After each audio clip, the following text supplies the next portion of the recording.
아프리카 부족 중에서도 가장 용맹하고 아주 전투적인 부족이 있는데 그 부족이 마사이 부족이라고 아주 유명합니다.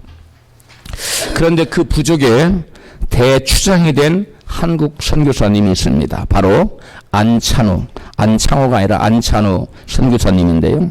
그가 어떻게 그 마사이족의 대추장이 되었는지 그의 책 들어 쓰심에 나오는 내용을 여러분한테 읽어드리도록 하겠습니다. 나는 가난 때문에 고등학교를 중퇴하고 광부가 되어서 그 탄광굴에서 일을 하는데 어느 날 갱도가 무너지는 사고를 당했습니다. 그때 함께 갱도에 갇힌 아저씨가 자네 예수를 믿나? 라고 물었습니다. 어이가 없었습니다. 죽게 생겼는데 무슨 예수란 말인가? 그래서 예수는 알지만 안 믿어요! 라고 소리쳤습니다. 그러자 그가 내 손을 잡으며 이렇게 말했습니다. 내 경험상 우리는 여기서 살아나가지 못할지도 몰라. 천국과 지옥이 있다면 너는 죽어서 어디로 갈 거라고 생각해? 지금도 늦지 않았어. 십자가에 달리신 예수를 믿으면 천국에 갈 수 있어. 어떻게 하겠니? 그 소리를 듣고 믿져야 본전이라고 생각하고 예수를 믿기로 했습니다.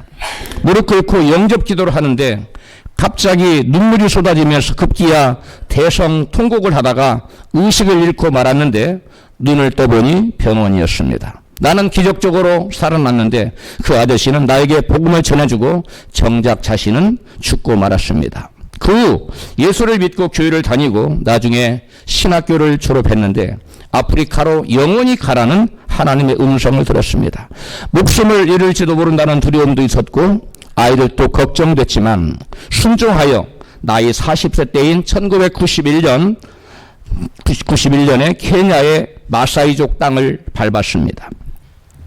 선교지를 찾아다니던 중 한 식당 앞에서 한 원주민이 다가오더니 선교사냐고 물었고 그렇다고 하자 그는 큰 소리를 지르며 이렇게 외쳤습니다. 하나님을 살아계십니다. 난 이곳에서 매일 당신을 기다렸습니다. 저는 제레미야 전도사입니다. 저는 매일같이 저희 마사이족에게 선교사를 보내달라고 기도하고 있었는데 그때마다 하나님께서 조만간 보내줄 테니 기다리라고 말씀하셨습니다. 이렇게 말하고는 그러면 내가 선교할 지역이 어디냐고 물으니까 나를 데리고 무려 7시간을 걸어서 마사이족이 사는 그 입구까지 데려다주고 더는 위험하다고 하면서 그는 떠나가 버렸습니다.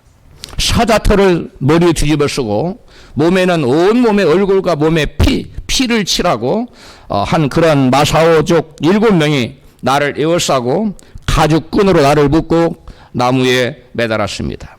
그리고 뭔가를 연신 내게 물었지만 나는 알아들을 수 없어서 무조건 예스라고 대답을 하자 그들은 놀라면서 내 옆구리에 창으로 쿡 찔렀습니다. 그러더니 다시 한번 뭔가를 물었는데 뭔가 잘못되어 간다는 느낌을 받은 나는 이번에는 노라고 대답을 했습니다. 그러자 그들은 자기들끼리 한참 얘기한 후에 조용히 다시 묻길래 살든지 죽든지 주님 뜻대로 하라는 마음으로 오케이 이렇게 대답을 했습니다.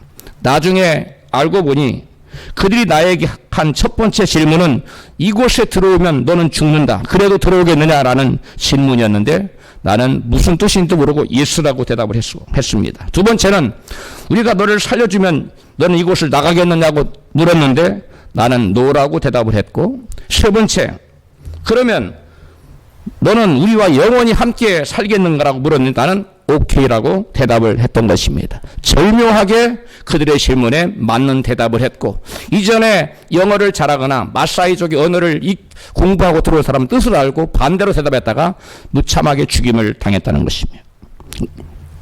다음날 아침 나는 그들의 지도자로 추앙받았고 결국 대추장의 자리에 오를 수 있었습니다. 하나님은 잘나고 많이 배운 사람도 사용하시지만 나같이 무식하고 모자란 사람도 들어 쓰시기도 합니다. 하나님이 들어 쓰시고자 할 때 그저 순종하면 됩니다. 여기까지 내용이 그분이 쓴 책 들어 쓰심에 기록된 내용입니다. 그는 22년 동안 사역하면서 마사이족 거주지에 24개의 교회, 44개의 유치원과 초등학교, 3개의 중고등학교, 1개의 신학대학을 세웠습니다. 한 연약한 사람이 자기의 생각을 버리고 겸손히 하나님께 순종하자 하나님의 손에 붙들려 이처럼 놀라운 역사를 일으킨 것입니다. 자기 생각을 버리고 하나님께서 순종하면 이처럼 하나님 손에 붙들려서 놀랍도록 사용되고 상상치도 못하는 복을 받게 되는 줄로 믿습니다.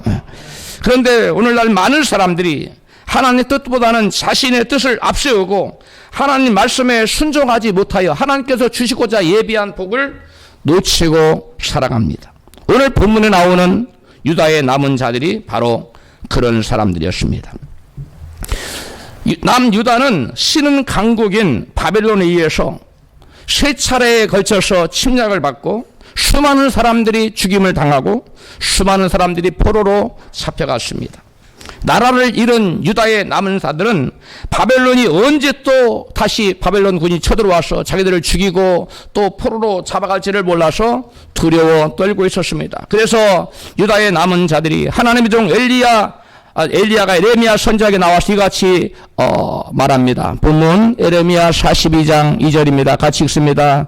선지자 에레미야에게 이르되 당신은 우리의 간구를 들으시고 이 남아있는 모든 자를 위하여 당신 하나님 여호와께 기도하소서. 당신이 묵도하시거니와 우리는 많은 중에서 죽음만 남았사오니 당신의 하나님 여호와께서 우리의 마땅히 갈 길과 할 일을 우리에게 보이시기를 원하나이다. 우리가 당신을 우리 하나님 여호와께 보내면 그의 목소리가 우리에게 좋고 좋지 아니함을 물러하고 청정하려 함이라. 아멘. 유다의 남은 자들이 에레미야 선지자에게 와서 기도 부탁을 한 내용은 뭡니까?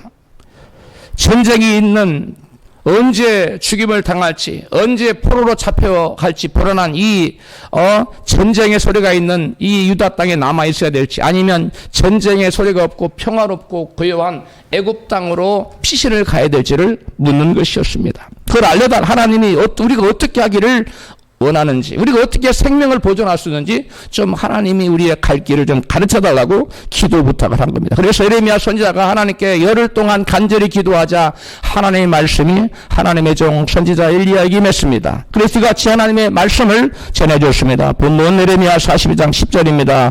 너희가 이 땅에 여전히 거하면 내가 너희를 세우고 헐지 아니하며 너희를 심고 뽑지 아니하리라. 너희는 바벨론 왕을 두려워 말라. 내가 너희와 함께하여 너희를 구원하며 그의 손에서 너희를 건지리라. 아멘. 하나님께서는 이스라엘의 유다의 남은 자들을 향하여 뭐라고 말씀하셨느냐? 너희가 이 땅에 남아있으면 내가 너희들에게 그동안 베풀었던 재앙을 더 이상 재앙을 내리지 않을 거야.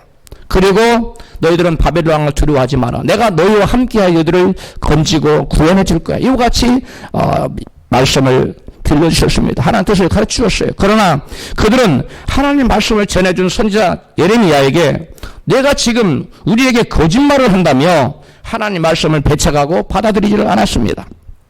언제는 우리에게 좋든지 좋지 않든지 간에 물론하고 하나님 우리에게 어떤 말씀을 들려주는데 그대로 순종하겠다고 해놓고 따르겠다고 말씀해놓고 정작 자기들의 마음에 맞지 않자 자기들이 듣고 싶은 소리를 듣지 못하자 그들은 하나님의 말씀이 아니라고 에레미야 선지자가 우리에게 지금 거짓말을 하는 것이라고 하나님 말씀을 배척하고 받아들이지 않았습니다.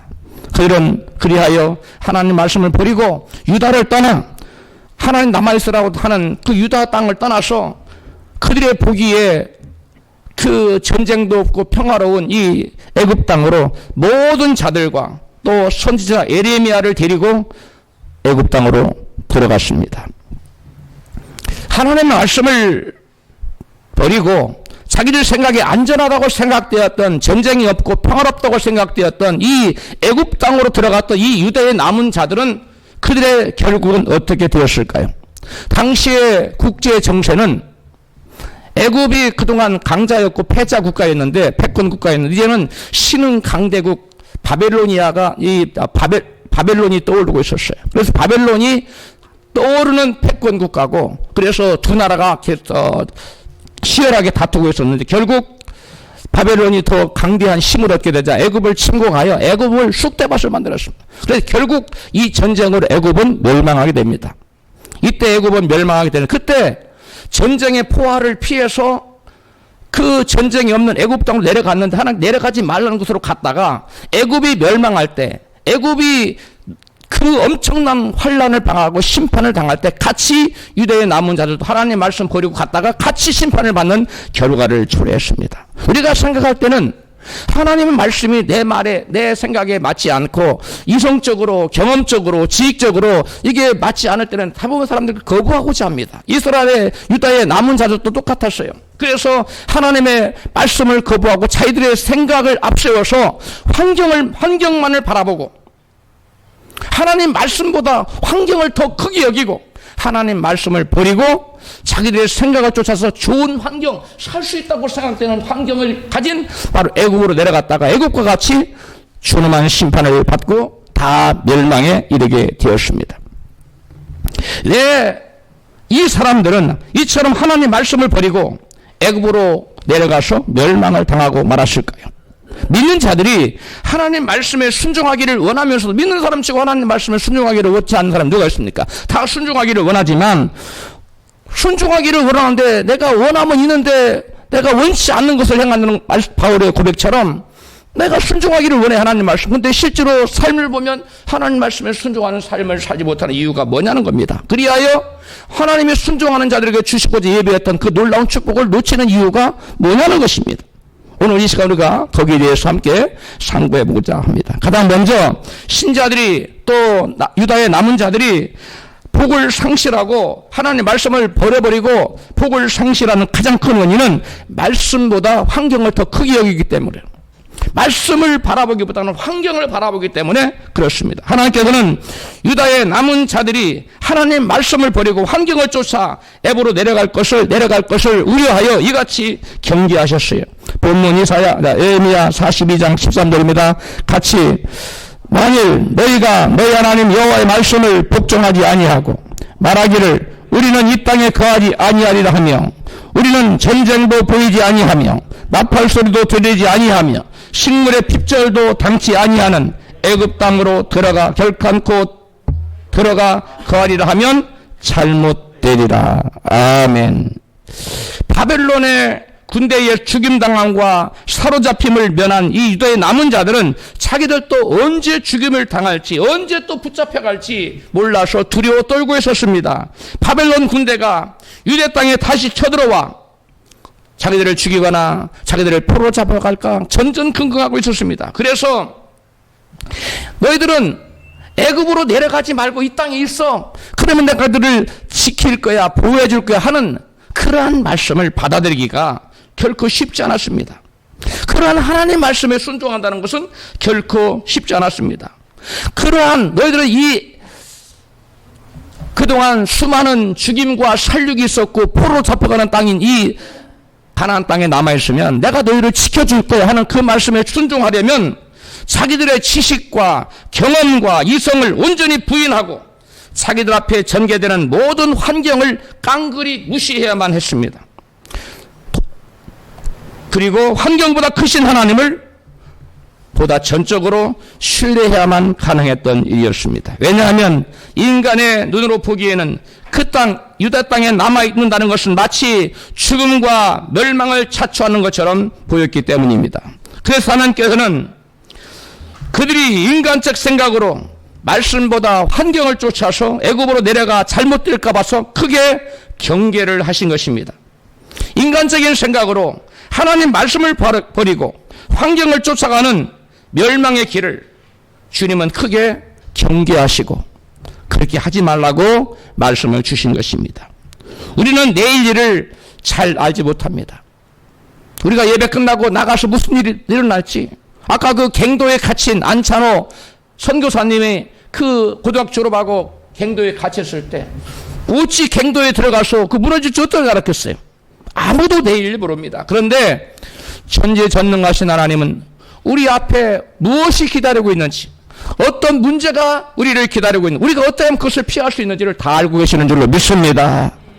하나님은 애굽의 전쟁으로 쑥대밭이 되고 살인과 기근과 전염병으로 그곳 사람들이 크게 고통당할 것을 하나님 미리 아시고, 그래서 당신의 사랑하는 자녀들 유대 백성들이 그 피할 길을 미리 알려주셔서 그 백성들로 하여금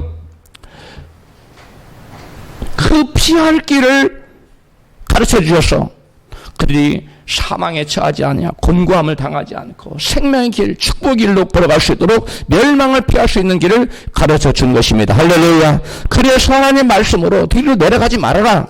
너희들이 환경 보고 그 좋은 환경 살겠다 가면 죽을 것이다 라고 경계하셨던 것입니다. 우리는 하나님 말씀에 순종하면 내가 크게 희생하는 것이고 또 내게 큰 손해가 닥칠 것이라는 아주 잘못된 생각을 갖는 경향성이 있습니다. 그런데 성경은 신명기 28장 2절에 내가 내 하나님 여호와의 말씀을 순종하면 이 모든 복이 내게 임하여 내게 미치리니 라고 말씀했어요. 말씀에 순종하는 것이 내게 손해가 아니고 말씀에 순종하는 그 자체가 내게 뭐가 된다고요? 복이라는 거예요. 할렐루야. 우리가 그 쓰는 한자 하나하나에는 어떻게 그 하나하나가 어떻게 만들어졌는지 중국의 최초의 문자학서적인 설문해자, 띄워줘요. 설문해자라는 그러한 책이 있는데요. 이 설문해자, 이 책은 AD 100년에 지어진 책인데 이 한자 하나하나가 어떤 의미를 담고 만들어졌는지 그 제자 원리, 만들어진 원리를 설명해 놓은 최초의 책이요. 가장 권위 있는 책으로 인정받는 책입니다. 그 책에는 우리 신신자, 저기 나오죠? 신신자가 어떻게, 왜 이렇게 만들어졌는지 이렇게 설명하고 있습니다. 손신, 인출, 만물, 자야. 이렇게 써져 있어요. 이게 무슨 말이냐? 신은 먼저 최초로 만물을 이끌어내신 분이다. 무슨 말이에요? 신은, 하나님은 천지를 만물을 창조하신 분이다. 그런 뜻이에요. 이 신자에는 저런 의미가 담겨져 있다는 거예요. 이 신자를 그렇게 해서 만들었다는 겁니다. 그래서 신자의 왼쪽에 조금 전에 그 신자 다시 띄워져요. 그 신자 왼쪽에 보면 변에 오른쪽은 납신자고 왼쪽에 보일 시자인데 저 보일 시자가 바로 하나님을 의미하는 뜻이에요. 신을 의미하는 의미예요. 그래서 신자예요. 그 다음에 그 책에 또 어떤 자가 또 나오느냐. 복자가 있는데 9343자를 풀이해놨어요. 이 한자가 어떻게 지어졌다. 어떤 의미를 담고 지어졌다 하는데 복자가 나오는데 복자라 오른쪽이 나오는 거 복자입니다. 복자는 어떻게 만들어졌는지를 설명하고 있는데 이렇게 설명하고 있어요. 비야, 현자, 지제야, 그 다음에 비자, 백순, 지명야, 그 다음에 무소, 불순, 자지야비. 이렇게 해석이 되어 있어요. 이 복자가. 그러면 비야, 이 비야란 뭐냐? 복이란 비하다, 즉 갖춘 것이다. 복은 뭐라고요? 모든 것을 갖춘 것이 복이라는 거예요. 응? 야고보에서 시험을 당하여 모든 것이 갖추게 하라며 나오죠. 이 복이 그런 의미라는 거예요. 모든 걸 갖춘 것이 복이에요. 비야. 그 다음에 현자, 지제야. 복이란 뭐냐? 현명한 사람의 제사라는 거예요. 현명한 사람이 뭐라고요? 제사. 이 제사하면 히브리어로 이 복이란 뭐냐? 바라크예요.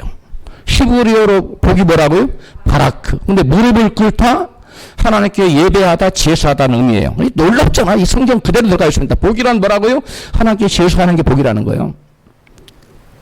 그리고 또 비자, 백순, 지명야라고 했어요. 이제 두 번째 복의 의미는 뭐냐? 복은 뭐냐? 비, 즉 갖추었다는 것은 모든 것을 순종하였다는 것의 이름이다. 비는 뭐냐? 모든 것을 갖추었다는 것은 모든 것을 순종해. 100가지인데 100가지, 100은 100가지, 모든 것을 말하는 여러 가지 100가지를 다 순종하는 것을 이름하여 비라고 한다. 10,000가지를 다 순종하는 것을 이름하기를 갖추었다고 합니다. 다 갖춘 게 뭐냐? 우리는 다 갖춘 거 뭐야? 돈도 많고, 지위도, 자동차도, 아파트도, 이런 거 다 갖췄다고 하는 거잖아요. 그게 복이라고 생각하잖아요. 근데 그게 아니야, 한자에서는. 그 복이 뭐냐? 모든 걸 갖춘 것이 복인데 갖춘 게 뭘 갖춘 거냐? 만 가지를 다 하나님 말씀에 순종하는 거예요. 순종이 복이, 순종이 다 갖춘 거예요. 순종하면 다 갖췄다는 거예요. 할렐루야. 놀랍습니다. 그 다음에 무소 불순 자지야비 이라고 해석을 설명했어요. 순종하지 아니한 바가 없는 것을 가리켜 비라고 한다. 그 순종하지 않는 것이 없는 것이 그 다 갖춘 사람이에요. 그게 복받은 사람이라는 거예요. 깨달아졌으면 아멘 합시다. 여러분 성경에 이 복을 두 가지로 설명하고 있어요. 하나는 제사하는 거, 바라크 무릎 꿇는 거 하나 기도하는 거, 그게 복인. 첫 번째 나왔죠. 한자에서. 두 번째 복자로 써놓고 이렇게 설명했어요. 복자는 이렇게 의미로 이런 복자가 나왔다는 거예요. 두 번째는 복이 뭐다고요? 순종이다. 그래서 성경이 뭐라고 했어요? 사무엘상 15장 22절에 사무엘 선지자가 사울에게 시작, 순종이 제사보다 낫다. 둘 다 복이에요. 순종도 복이고 제사도 복인데 제사가 더 복이에요? 아니면 순종이 더 복이에요? 순종이 더 큰 복이라는 거예요. 할렐루야. 그 다음에 이 복자는 저렇게 네 자가 돼 있어요. 왼짝에는 보일시자, 그 다음 한일자, 오른쪽 제일 위에 한일자, 중간에 입구자, 그 다음에 제일 밑에 받전자, 이렇게 네 자가 합쳐져서 복자라고 그래요. 그러면 저거 복자가 왜 저게 복이냐? 저거는 왼쪽에 시자는 아까 제가 하나님 시자라고 그랬죠. 하나님을 표현할 때 시자예요. 하나님과 왼쪽에 한 사람이 그리고 입구는 사람을 나타내는 거예요. 사람을 나타내는 거예요. 그래서 한 사람이 밭 위에 한 사람이 있는 거. 그것은 말이에요. 그 밭이 어떤 밭이에요? 에덴 동산을 가리킵니다. 하나님과 함께 인간이 한 사람이 에덴 동산 안에 있는 것. 이것이 복이라는 거예요. 너무 놀랍지 않습니까? 반응들이 없어요. 이 복이 원래 이렇게 나왔다는 거예요. 제가 이것을 읽어보고 너무 깜짝 놀랐어요. 이야. 이 한자에는 여러분 성경이 녹아져 들어가 있는 이 아까 그 설문해자라는 이 해석을 보면 왜 이 복자가 이렇게 돼 있고 왜 이 신이 이렇게 돼 있고 이것을 성경을 알지 못하면 이 설문해자라는 AD 100년에 지어진 책을 해석할 길이 없습니다. 왜 이렇게 해석을 했는지 이 복자를 왜 시자를 왜 신자를 이렇게 해석했는지 여러 9천 몇 자가 나와 있는데 그 9천 몇 자가 전부 다 성경에 의해서 뒷받침되고 성경에 의해서 해석이 됐다는 거예요. 할렐루야. 내 생각에는 말씀에 순종하면 크게 손해를 받고 망할 것 같지만 말씀에 순종하는 것이 곧 사는 길이요 복된 길이라는 거예요. 할렐루야. 우리는 하나님의 말씀이나 의로움을 쫓아가기보다는 좋은 환경과 이득을 선택하고자 하는 경향성을 가지고 있어요. 이게 죄의 경향성이에요. 죄의 본성 때문에 그래요. 아브라함이 조카 롯에게 내가 좌하면 나는 우하고 내가 우하면 나는 우할 것이라 네가 먼저 택하라고 그러니까 롯이 어떻게 했어요? 의리나 의로움 이런 거 다 버려버리고 요단의 그 요단뜰을 갖다가 애굽의 동산 같고 여호와의 동산 같은 그러한 요단들을 다 자기가 먼저 차지해 버리잖아요. 그런데 그 결과가 어떻게 됐습니까? 소돔과 고모라가 불탈 때 자기 모든 모아놓은 재산 다 불타버리고 자기 아내마저도 잃어버리는 그러한 끔찍한 여러분 결과를 가져왔습니다. 유대에 남은 자들은 곧 죽을 것 같아 보이는 유다 땅에 남는 것보다 전쟁이 없는 평화로운 그 애굽 땅으로 내려가는 것이 훨씬 더 안전해 보였습니다. 그들의 눈에는 애굽의 좋은 환경을 쫓아가는 것이 망할 것 같은 하나님 말씀에 순종하여 망할 것 같은 애굽에 남아있는 것보다 훨씬 복된 것처럼 보였어요. 그래서 그들은 인간의 생각을 앞세우고 환경을 바라보고 하나님 말씀보다 환경을 더 크게 여기고 더 귀히 여기고 환경을 쫓아갔다가 결국 그들은 모조리 죽임을 당하고 비참하게 죽어가고 말았던 것입니다. 성경은 환경이 어떻든 말씀을 쫓아서 순종했던 사람들은 그의 일생이 형통했지만 환경이 아무리 좋아 보여도 그 환경 쫓아가고 가느라고 말씀을 버린 자들은 결국 망했다고 성경은 증거하고 있습니다. 대표적인 예를 들자면 바로 이스라엘의 12 정탐꾼에 의해서 우리가 찾아볼 수 있었습니다. 12 정탐꾼이 하나님이 주심하고 약속했던 가나안 땅을 정탐하고 돌아와서 열 정탐꾼은 이렇게 보고했습니다. 민수기 13장 28절입니다. 시작. 모세에게 보고하여 가로되 그 땅 거민은 강하고 성읍은 견고하고 심이 크 뿐 아니라 거기서 아낙 자손을 보았으며 32절 거기서 본 모든 백성은 신장이 장대한 자들이며 거기서 또 네피림 후손 아낙 자손 대장부들을 보았나니. 아멘. 여러분, 하나님께서는 그들에게 그 땅을 너희들에게 주시겠다고 수천 번, 수만 번 약속을 거듭하셨어요. 그래서 이제 그 땅으로 들어갈 찰나에 하나님께서 들어가라고 그랬어요. 모세를 통해서. 그러니까 아닙니다. 우리가 먼저 가서 어느 길로 가야 될지, 어느 성읍으로 먼저 들어갈지 우리가 먼저 조사하게 하소서. 그래? 그러면 각 지파에 한 명씩 대표를 불러서 가서 조사하라고 그랬어요. 조사하고 왔더니 그들이 가서 본 것은 전부 다 자기들이 할 수 없는 것들만 보고 들어왔어요. 어떤 것을 보고 들어왔어요? 그 땅 거민이 강한 것을 보았고, 성읍이 견고하고 큰 것만 봤고, 아낙자손 대단한 자손 키가 큰 대장부 아낙자손을 보았고, 그 다음에 네피를 우선 보았고, 신장의 장 이런 것들만 보고 보았다는 거예요. 무슨 말입니까? 환경만 봤다는 거예요. 환경만. 우리 믿음의 사람들은 환경을 볼 것이 아니라 환경보다 크신 하나님 바라봐야 될 줄로 믿습니다. 그 환경을 주장하시는 하나님을 바라봐야 될 줄로 믿습니다.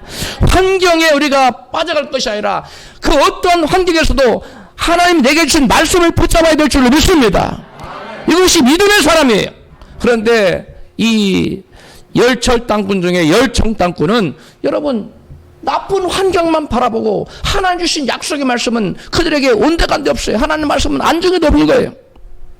그래서 결국은 그들은 여러분 열정땅꾼과 그들의 동조에서 밤새도록 고걸하고 한 장관을 세울 세급으로 돌아가자고 말했던 그들은 하나님께 말씀, 너희 말이 내 귀에 들린다. 내가 너를 다 시행하겠다.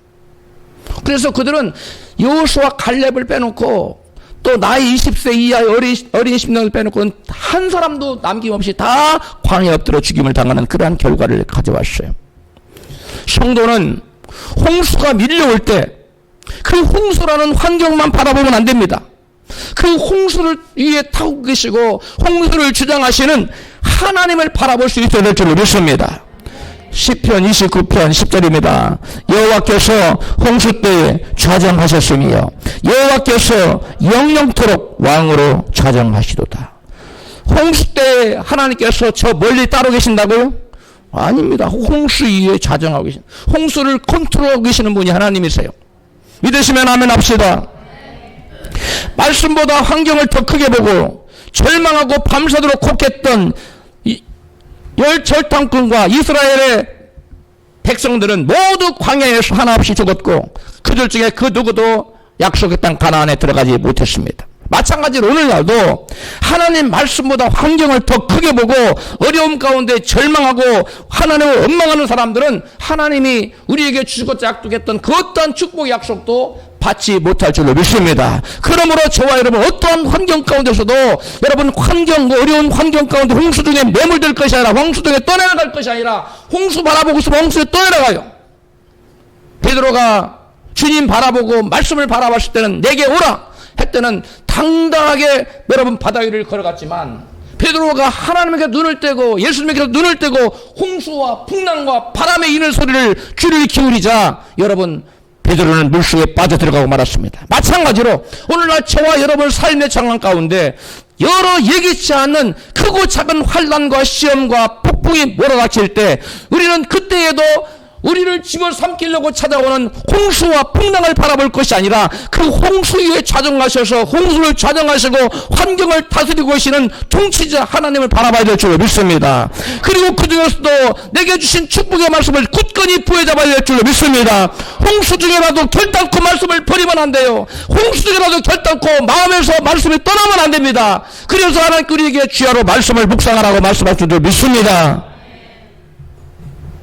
같은 시간에 똑같은 장소에서 똑같은 환경을 정탐하고 따라온 여호수아와 갈렙은 열 정탐꾼과 전혀 다르게 상황을 바라보았습니다. 민수기 14장 8절입니다. 같이 읽습니다. 여호수아와 갈렙이 여호와께 우리를 기뻐하시면 우리를 그 땅으로 인도하여 두시고 그 땅을 우리에게 주시리라. 9절 오직 여호와를 거역하지 말라. 또 그 땅 백성을 두려워하지 말라. 그들은 우리의 밥이라. 밥이라는 건 먹잇감이라는 거예요. 열 정탐꾼은 인간의 눈으로 환경을 바라보았지만 여호수아 갈렙은 환경을 주장하시는 그리고 자기들과 함께 하시는 하나님의 바라봤고 하나님의 말씀을 붙들었습니다. 할렐루야. 우리의 눈은 하나님을 바라봐야 되고 우리의 손은 하나님의 말씀을 굳건히 붙잡아야 될 줄로 믿습니다. 사실 인간적인 눈으로 보고 인간적인 생각으로 따져봤을 때 인간의 경험과 지식과 이성으로는 여호수아 갈렙의 말보다 열 정탐꾼의 말이 훨씬 더 설득력이 있고 또 여러분 이치에 타당하고 아주 지당한 말입니다. 그러나 인간의 눈으로 볼 때 환경이 아무리 좋아 보여도 하나님이 함께 하시지 않는다면 그 환경은 전혀 의미가 없는 것입니다. 할렐루야. 그래서 모세는 하나님께서 이같이 말씀했습니다. 모세야, 내가 너희들 앞서서 천사들을 보낼 거야. 그래서 애굽의 친족들 다 멸해버리고 너희들 들어가도록 준비를 해놓을 테니 너희들 들어가서 올라가. 그러나 나는 너희들과 함께 가지 않을 거야. 너희들은 목이 굳은 백성이야. 내가 가는 도중에 진노해서 너희들을 다 죽여버릴까 두렵다. 그래서 내가 같이 안 갈 거야. 그러니까 너희들만 올라가. 이렇게 말했습니다. 그러자 모세는 하나님께서 우리와 함께 하시지 않는다면, 하나님께서 우리와 함께 그 가나안 땅으로 가지 않는다면 우리는 이 거칠고 바람 쌩쌩 불고 목마르고 물 없는 이 고통스러운 광야에 남아있겠다는 거예요. 할렐루야. 그럼 이렇게 말하고 있어요. 출애굽기 33장 15절 모세가 여호와께 고하되 주께서 함께 가지 아니하시려거든 우리를 이곳에서 그 땅 가나안 땅으로 올려보내지 마옵소서. 하나님께서 그 땅을 다 정돈하고 내가 너희들 가서 가나안 땅에 편히 살게 해주겠다는데 모세는 그걸 거부한 겁니다. 왜? 하나님이 함께하지 않는 가나안이 무슨 의미가 있습니까? 하나님 싫습니다. 이렇게 말했던 거예요. 모세는 하나님 없는 천국 같은 환경의 가나안보다 하나님이 없는 이 광야에 머무는 것이 더 좋다고 고백한 것입니다. 모세의 고백이 오늘 저와 여러분의 고백이 될 줄로 믿습니다. 이 모세의 이 고백이 무엇을 의미하는 것일까요? 아무리 지위가 높고 돈이 많고 망사가 형통한 천국 같은 환경일지라도 그곳에 하나님이 없다면 기꺼이 그곳은 사양하겠다는 거예요. 할렐루야. 아멘입니까? 하나님 나를 대통령을 만들어주고 세계적인 재벌로 만들어준다 할지라도 하나님이 함께 하시지 않는다면 그것은 사양하겠다는 거예요. 아멘입니까? 이게 모세의 고백입니다. 지금 황량한 광야 같은 곳에 머물러 있어서 사람들에게 무시를 받고 배고픔과 갈증나는 어려운 환경 가운데 처해 있습니까? 환경을 보지 마시고 그 광야 같은 환경 가운데서도 나와 함께 계셔서 나를 돌아보고 계시고 나의 길을 인도하시고 나의 길을 예비하고 계시는 그 하나님 바라보고 소망 가지시기를 주님의 이름으로 축원합니다. 성경은 요셉이 보디발의 집에 종으로 있을 때에도 또 요셉이 감옥에 갇혀 있을 때에도 하나님이 함께 하셔서 그가 형통하였더라고 말하고 있어요. 우리 인간의 생각으로 뭐 종으로 갔는데 뭐가 형통해요? 아니 종살이 하는데 뭐가 형통해 그게? 그런데 성경은 요셉이 종살이를 할 때도 하나님 함께 그가 형통했다. 요셉이 감옥에 있을 때도 요셉이 형통했는데 하나님이 그와 함께 하셔서 이와 같이 말씀하고 있어요. 우리가 여러분 아무리 깜깜하고 또 빛이 없고 길이 보이지 않는 그러한 환경에 처해 있다 할지라도 하나님이 저와 여러분 함께 하시기만 하면 그곳에 형통의 역사가 있을 줄로 믿습니다. 성경은 요셉이 종살이를 하고 옥살이를 하는 광야에 있었어도 하나님이 그와 함께 계셨기 때문에 그가 형통한 자가 되었다는 것입니다. 여러분의 삶이 지금 아무리 깜깜해도 하나님 말씀을 붙들고 하나님과 함께 살다 보면 요셉처럼 쨍하고 했던 날이 임할 줄로 믿습니다. 송대관이가 무명시절 오래 겪다가 쨍하고 했던 날 노래 보고 한순간에 바뀌었듯이 한참 잘 나가다가 비즈니스 완전히 망해가지고 거꾸로 돼서 주님 앞에 돌아와서 울면서 간증하는 걸 봤는데 여러분 저와 여러분이 하나님 말씀 붙들고 있으면 지금 아무리 힘들고 어려웠고 여러분 질곡에 여러분 우리가 묻혀 있다 할지라도 쨍하고 했다는 그러한 놀라운 날이 속히 임할 줄로 믿습니다. 우리 잘 계시 모르게 당신에게도 쨍하고 했던 날이 속히 옵니다. 지금 바람이 쌩쌩 부는 황량한 광야와 같은 환경 속에 있을지라도 환경보다 크신 하나님을 신뢰하고 있다면 그런 분들은 걱정하지 마십시오. 조만간 홍수 위에 자정하신 하나님의 크신 팔이 저와 여러분 삶 속에 나타나실 것입니다. 할렐루야. 믿으시면 그게 아멘 하십시다. 유다의 여호사밧 왕 때에 제3개국 연합군이 유다를 침공해 들어와 나라가 망할 위기에 처했습니다. 역대하 20장 1절부터입니다. 같이 읽습니다. 시작.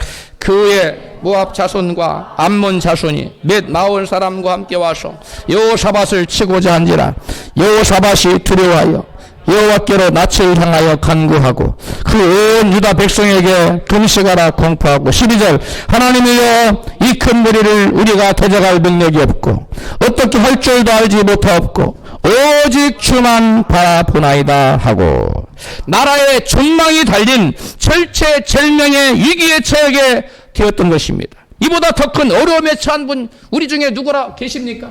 지금 나라가 지금 존망에 걸리고 존폐위기에 걸려있고 생사가 달린 아주 절박한 상황에 처했어요.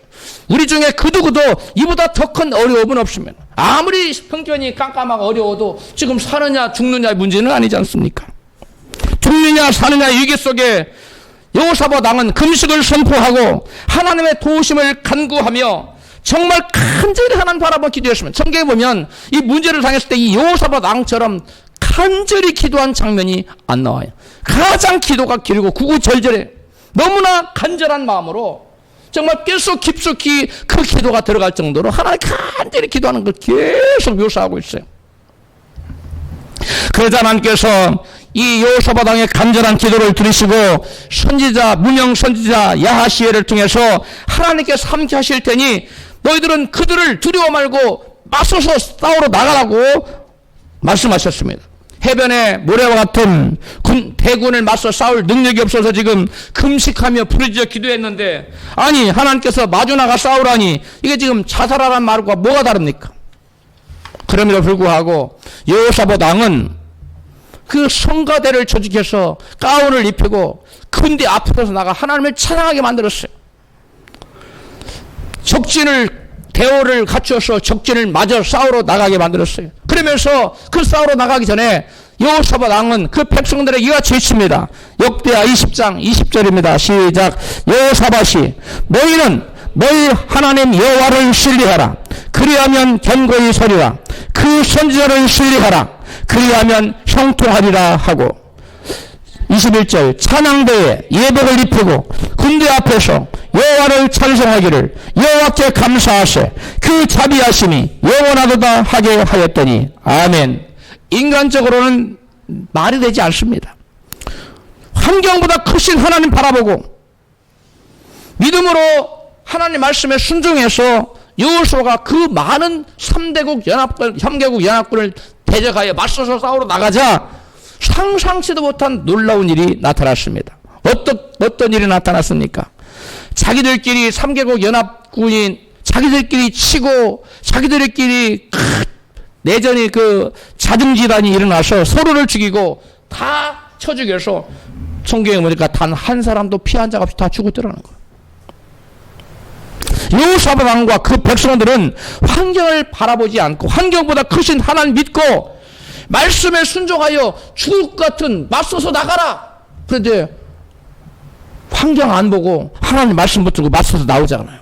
맞서 나가잖아요. 이게 쉬운 일입니까? 어려운 일입니까? 이게 쉽지 않습니다. 그런데 우리가 어떠한 환경에서도 환경보다 우리 하나님 크시다 라고 분명히 믿는 사람은 이 말씀에 순종하실 수 있는 믿습니다. 우리 옆에 계신 분에게 우리 하나님은 환경보다 크신 하나님이심을 믿으십시오. 다 같이 하세요. 다시 한번 앞뒤에 계신 분에게 우리 하나님 환경보다 크신 분이심을 믿으십시오. 할렐루야. 전도사 기자는 전도서 기자는 환경을 바라보는 자는 결코 행동으로 옮길 수 없다고 이같이 말했어요. 환경을 바라보지 않는 자는 순종할 수 없다는 거예요. 하나님 말씀에. 전도서 11장 4절 시작. 풍세를 바라보는 자는 파종하지 아니할 것이요 구름을 바라보는 자는 거두지 아니하리라. 풍세가 뭡니까? 환경이에요. 환경 바라보는 사람은 여러분 절대 움직이지 않습니다. 하나님 뭐라고 말해도 환경을 바라보면 그 환경에 매몰돼요. 그러면 그 엄청난 키가 한 5m나 되는 파도가 밀려와도, 아니 한 10m 되는 파도가 몰려와도 그 파도를 보지 마시고 그 파도를 잠잠케 하실 수 있는, 파도를 주장하고 계시는 우리 하나님을 바라봐야 될 줄로 믿습니다. 우리의 눈이 누구를 향하느냐가 문제예요. 우리 일생은 우리의 눈이 환경을 바라보느냐, 아니면 그 환경을 주장하시고 다스리시는 하나님 바라보느냐에 따라서 우리 인생이 전혀 달라진다는 사실을 믿으시기를 바랍니다. 할렐루야. 다음으로 유다에 남겨진 자들이 하나님 말씀을 순종할 수 없었던 또 다른 이유는 그들의 마음이 교변했기 때문이라고 성경은 말씀합니다. 본문 에레미야서 43장 1절 시작. 에레미야가 모든 백성에게 여호와 하나님의 말씀 곧 그들의 여호와 하나님께서 자기를 보내사 그들에게 이르게 하신 모든 말씀을 다 말하며 아사랴와 요하난과 모든 교만한 자가 예레미야에게 말하여 가로되 내가 거짓말을 하는도다. 우리 하나님 여호와께서는 너희는 애굽에 거하려고 그리로 가지 말라고 너를 보내어 말하게 하지 아니하셨느니라. 이게 지금 이 사람들은 언제는 우리에게 그 하나님 주시는 말씀이 좋든 좋지 않든 다 우리가 뭐 하겠다고 그랬어요? 따르겠다고, 순종하겠다고 해놓고 정작 자기들이 원하는 말씀이 주어지지 않자 그 말씀을 배격해버리고 맙니다. 오늘날도 이와 같은 사람들이 있다면 이런 사람들은 하나님의 말씀을 결단코 받을 수 없습니다. 인간의 이성과 인간의 지식과 인간의 나의 경험, 나의 짓구리만한 지식과 경험을 하나님보다 말씀보다 앞세우는 사람은 결단코 하나님 말씀 받을 수 없어요. 그런 사람을 성경 가르쳐 어떤 사람이라고 하느냐? 교만한 사람이라고 그래요. 우리 모두 우리 중에 그 누구도 하나님 말씀 받을 때 그 말씀을 내 생각보다 미치로 여기거나 내 경험보다 미치로 여기거나 나의 이성보다 미치로 여기는 그러한 자세를 취해서는 안 될 줄로 믿습니다. 이런 사람들은 교만한 사람이에요.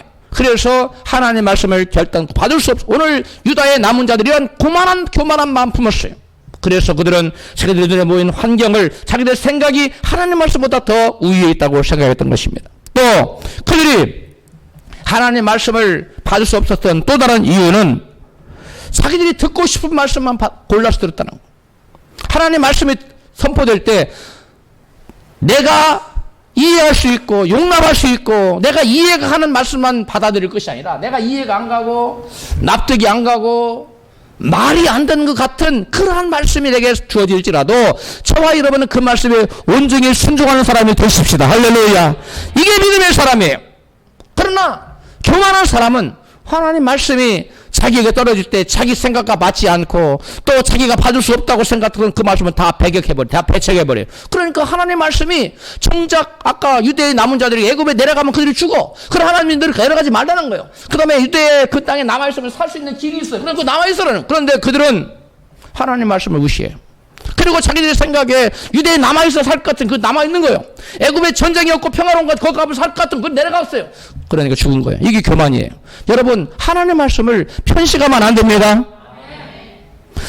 내가 내 생각에 어그리가 되고 이해가 되고 용납이 되고 내가 받을 만하면 받고 그렇지 않으면 거절하는 배척하는 이런 사람을 바로 성경은 교만한 자라고 그래요.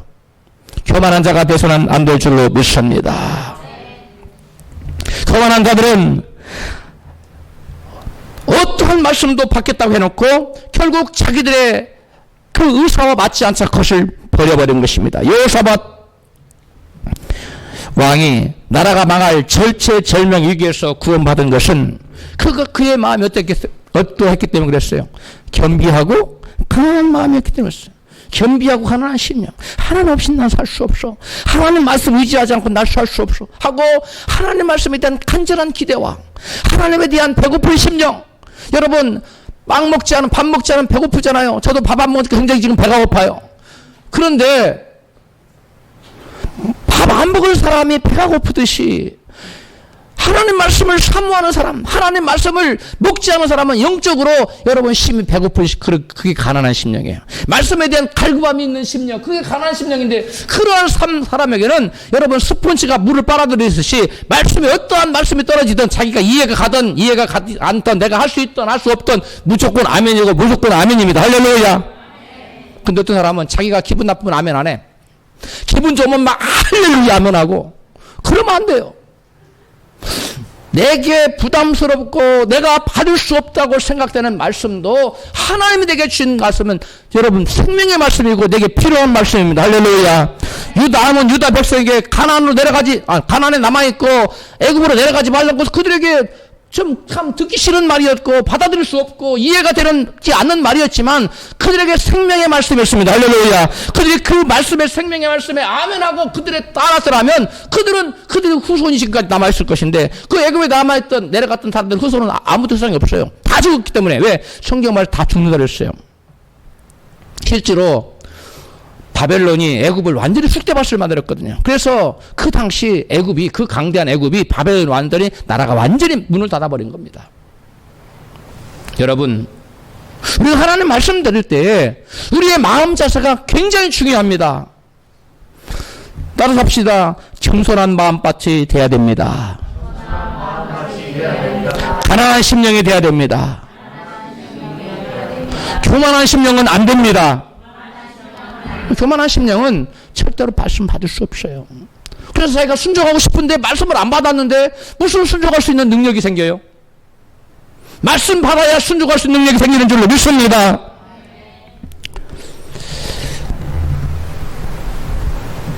여호사밧 왕의 가난하고 겸비한 심령은 그로 하여금 하나님의 선자를 신뢰하는 것이 곧 하나님을 신뢰하는 것이라고 이같이 선언합니다. 역대하 20장 20절 시작. 여호사밧이 너희는 너희 하나님 여호와를 신뢰하라.